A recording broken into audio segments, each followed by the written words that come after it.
In our headlines on this Tuesday afternoon, June 27th. The wet weather gives way to rays of sunshine and much heat here in the capital city today, while the southern parts of the country continue to see much rainfall.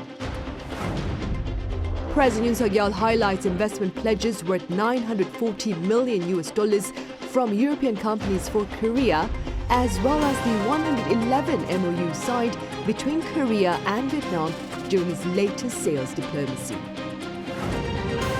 Well over 10 million people in North Korea are in dire need of humanitarian assistance, according to a report by UK-based development initiatives this year. Rays of sunshine are evident in the capital city on this Tuesday as the monsoon here notes a brief lull to make way for the summer heat. Elsewhere in the southern parts of the country, though, downpours continue. Our Lee Soo-jin starts off with the weather update. Temperatures are set to jump in South Korea in areas seeing respite from this season's monsoon rain. According to the Korea Meteorological Administration, central regions, including Seoul, will see a lull in downpours as the rain has moved south. Southern regions are currently experiencing rainfall of up to 10 millimeters per hour, accompanied by thunder and lightning.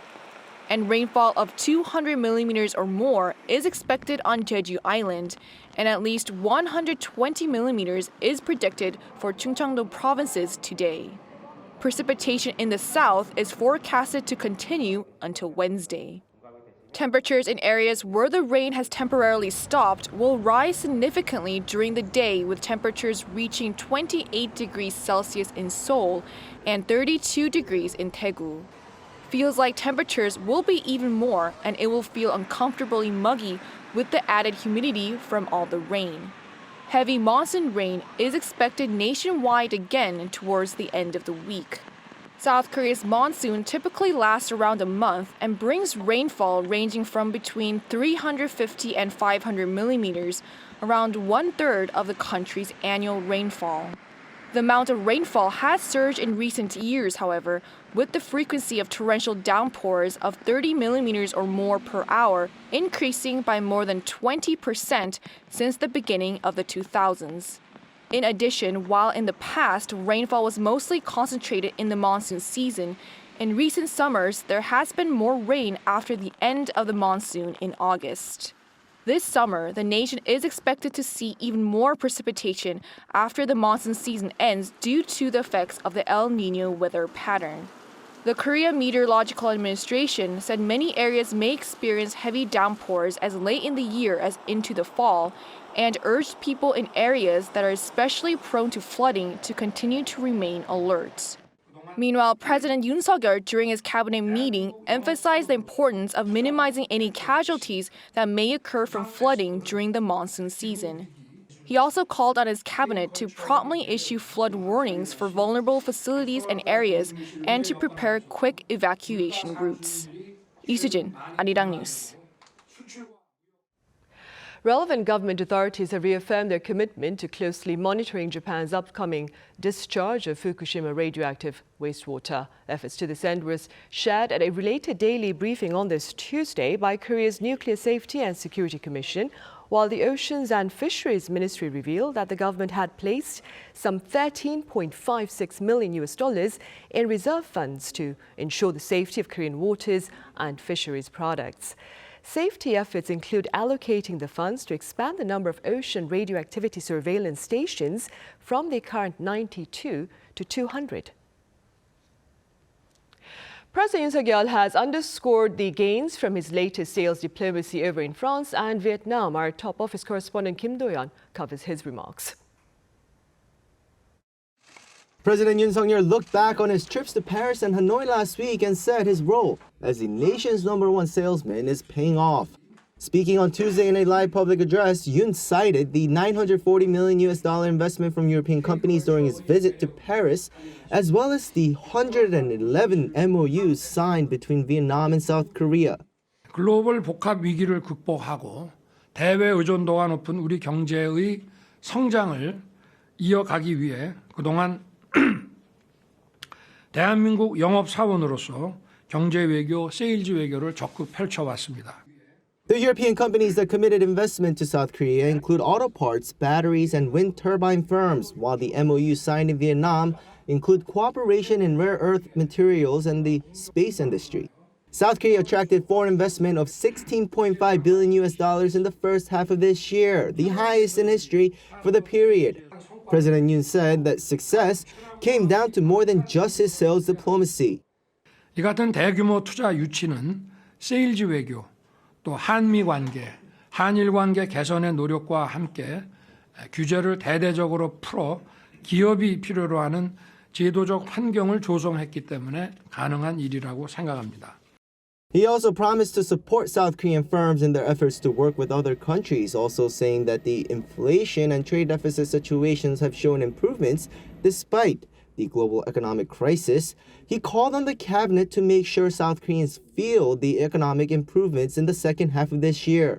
In the meantime, he also re-emphasized his motivation to host the 2030 World Expo in Busan. Looking back at his BIE presentation in Paris, he thanked those who were involved, including K-pop icon Psy and the chief architect Jin Yang-gyo.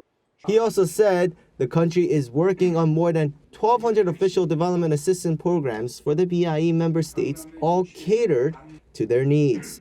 Kim Do-yeon, Arirang News. South Korea, the US, and Japan are seeking to hold a trilateral summit in Washington this summer. According to Japan's Asahi Shimbun on Monday, President Yoon Suk-yeol, US President Joe Biden, and Japanese Prime Minister Fumio Kishida are hoping to meet in late August. On their agenda is North Korea's hostile weapons ambitions. Now, the upcoming trilateral gathering comes in the wake of an invitation for the occasion by Mr. Biden during the G7 summit in Hiroshima in May.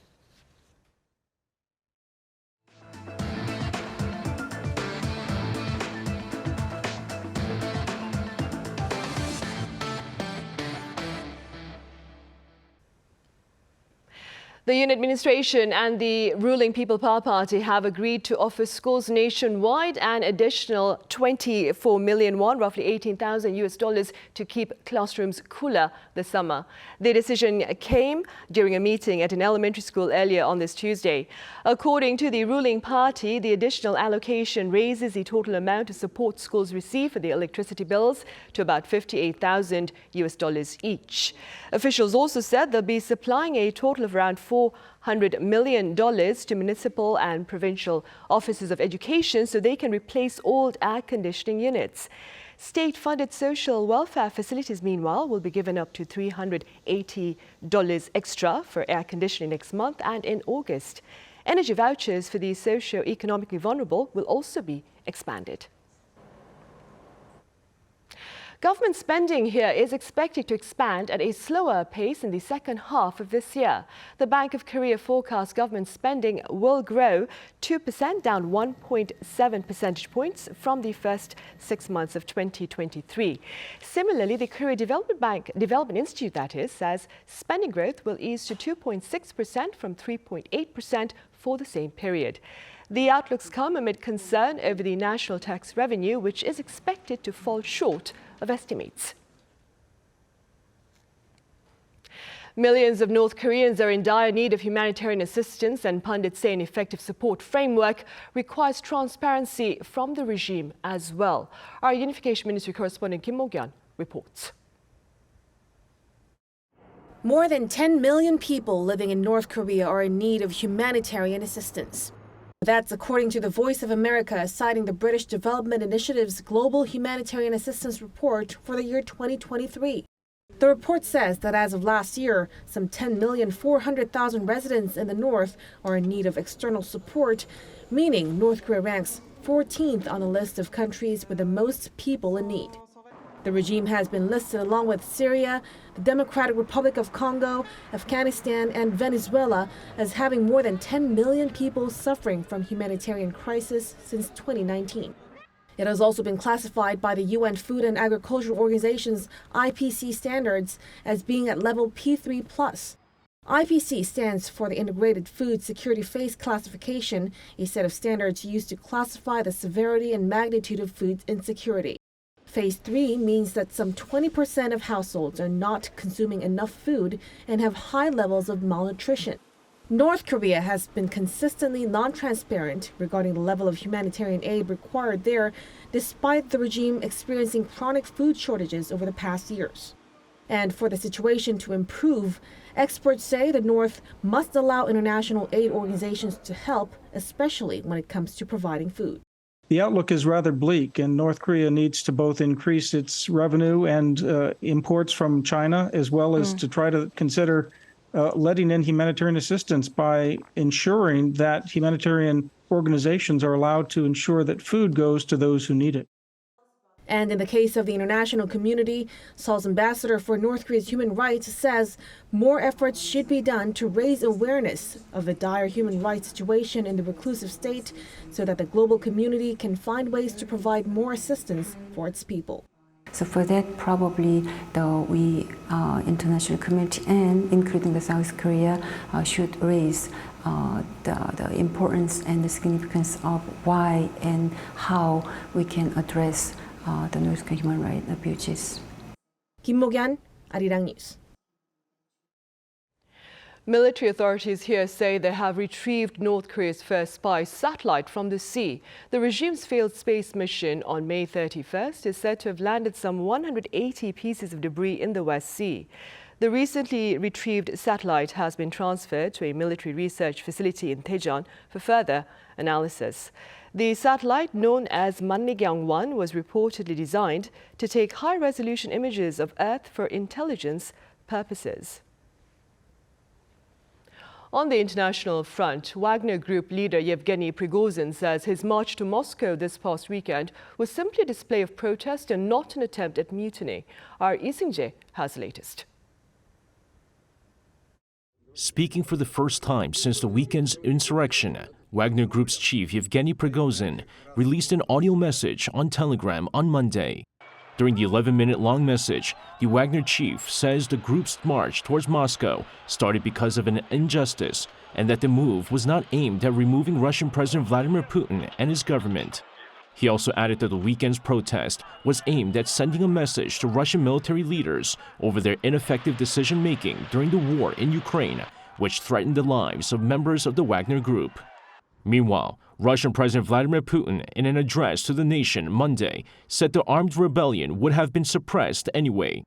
Putin also said the civil solidarity showed that any blackmail and attempts to organize an internal mutiny will end in defeat, referring to the mutiny.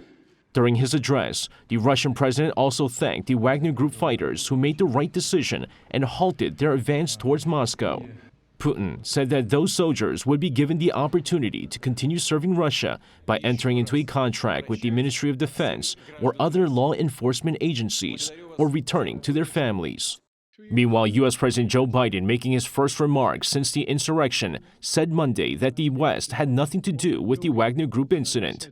He also noted that it was too early to tell how the incident will unfold going forward, but said the U.S. and its allies, including Ukraine, would be monitoring closely. Biden's comments followed remarks by Russia's Foreign Minister Sergei Lavrov, where he said Russian special services are investigating whether Western intelligence services were involved in the mutiny. Lee Seung-jae, Arirang News.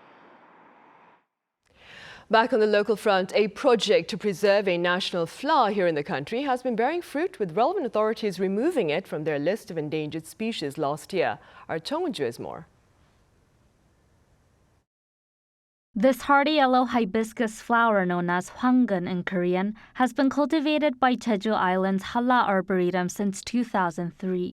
It will soon be moved and planted on the coast of Wudol, a smaller island off the east coast of Jeju.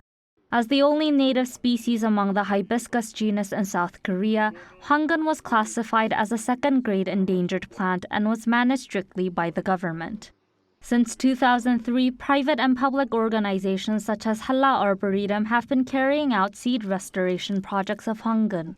And after large-scale transplants in some coastal areas, it was discovered that the genetic health of the flower was comparable to when it was in its natural habitat. As a result, Hwang-geun was removed from the endangered species list last year. It's a plant that has just been removed from the list of endangered species, so it's still a rare plant worth preserving. Halla Arboretum plans to continuously grow and distribute Hwang-geun. With the success of the Hwang-geun, the number of endangered species managed by Halla Arboretum has decreased from 26 to 25 species. Halla Arboretum is currently carrying out a restoration project for rare and endemic plants that grow in the alpine region. It will supply seedlings for rare plants such as Korean azaleas and mountain firs for mass nursery production. 정은주, Arirang News.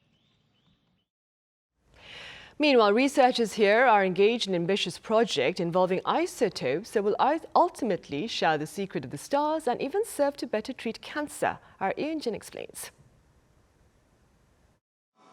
There are some 124 steel tunnels that run across roughly 100 meters. This is the scene of the South Korean-made heavy ion accelerator RAON. With a government budget of 1.5 trillion won, that's roughly $1.14 billion, this 12-year ion accelerator project was built to produce a variety of stable and rare isotope beams. Testing for this homegrown heavy ion accelerator involves an argon beam passing through the acceleration zones of the tunnels. In May of this year, the project's team of researchers from the Institute of Basic Science successfully completed the test, where the argon beam passed through all of the acceleration tunnels. Each tunnel adds energy to the argon beam, and by the 124th tunnel, the beam was shown to reach a speed that's 19% of the speed of light. We first need very cold, cryogenic systems, to be followed by various high-frequency systems. This means that the overall integrated control system is fully operational. The research team said that of the 124 tunnels, they found around 10 to be malfunctioning, and that they hope to improve the overall performance of the tunnels in the future. This also involves securing the stability and extending the operating time of the tunnels before activating them in actual further research. Following the successful beam test through a low-energy acceleration system, the research team hopes to complete the development for high-energy acceleration testing in the coming years. The next phase is expected to increase the speed of the beam to close to half the speed of light. The primary goal of this project is to create rare elements to unveil the secrets of stars from formation to evolution. But in addition, cooperation between researchers is expected to help develop existing materials like the rare isotopes that treat cancer, or create new materials that could be used to treat spent nuclear fuel. 이은진, Arirang News.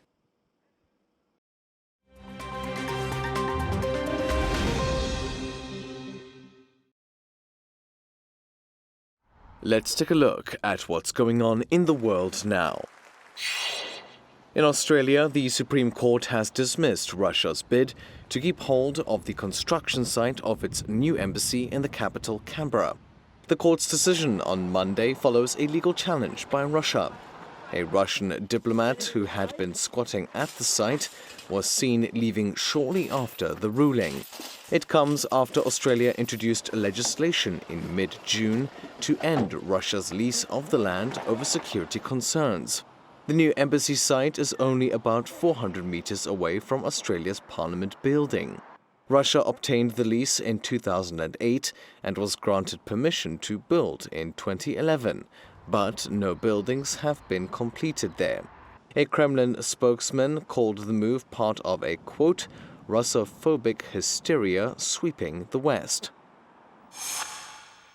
In a move described by the U.S. State Department as deeply troubling, Israel on Monday began approving the development of over 5,000 new homes for Jewish settlers in the occupied West Bank.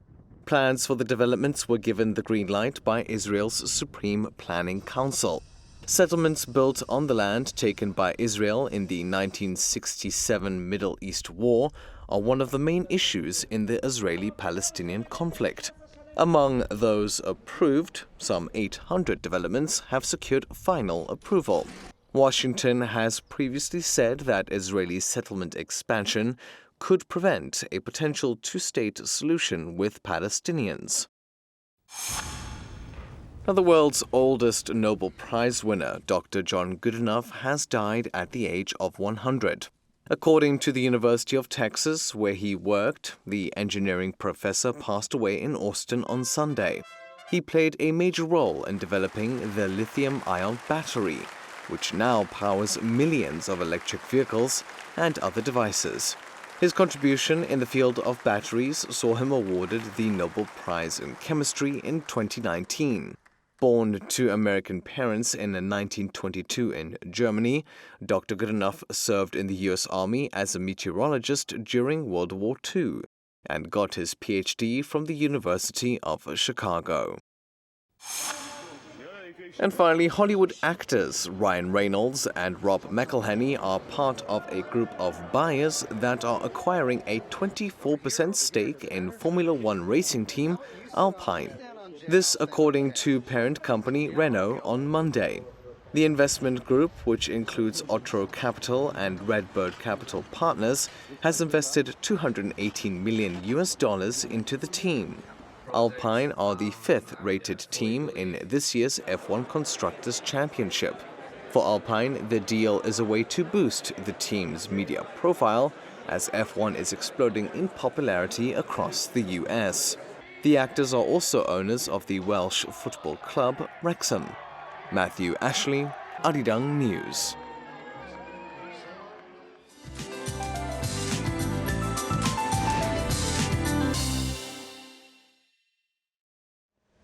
Good afternoon. Monsoon rain is taking a break in most regions, but the south coast and Jeju Island will receive showers throughout the day today. Jeju Island could see 20 to 30 millimeters an hour of heavy rain from this afternoon into tonight. So if you're having an early summer vacation on the resort island, stay safe. Staying on Jeju, northern parts of the island had the season's first tropical night, with overnight temperatures exceeding 25 degrees Celsius. And afternoon highs, most regions are 3 to 5 degrees higher than Monday, but the humidity makes it feel quite uncomfortable today. Skies have gotten much brighter with stronger UV rays, so it is quite soupy day. Meanwhile, Jeju and east of Gangwon-do will be quite windy all day. The air quality will be decent nationwide all day today. After a short break from the monsoon rain, it will rain nationwide again from Thursday, and southern regions in Jeju Island to see rain into the first weekend of July. That's Korea for you, and here's a look at the international weather conditions.